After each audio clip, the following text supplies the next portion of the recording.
Hi guys! Welcome back to my YouTube channel. So this is Joshua Villa Garcia.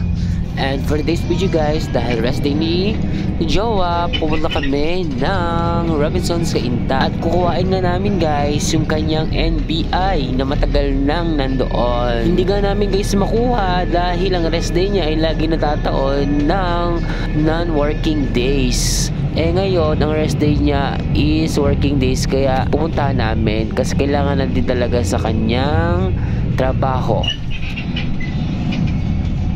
At yun nga, nandito na kami guys sa bridge ng Robinsons Cainta. So ayan ang kanilang bridge. Papasok na kami guys sa mall. Pagpasok nga namin guys, dumiretso na kami dito sa NBI. At expect ko guys, kala ko matatagalan, pero ayan, ang bilis lang guys ibigay ang result. Akala namin dahil sobrang tagal na namin hindi nakuha yung kanyang result ng NBI, papuntahin kami sa main branch sa UN. Pero hindi pala. Kaya thank you so much.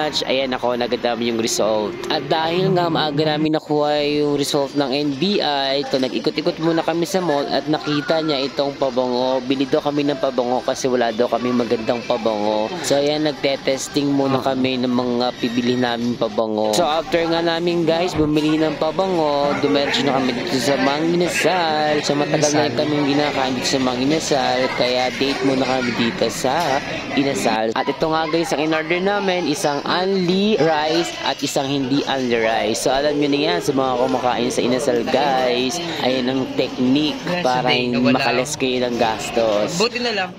At syempre guys, umorder din kami ng paborito ng halo-halo dito sa Inasal. Kaya sobrang ating araw ngayon. So ayun, uwi na kami guys. Kaya maraming salamat sa mga nanonood. Sa mga hindi pa nakasubscribe, please subscribe and click the notification bell para updated kayo sa mga latest upload ko. Thank you guys. Bye.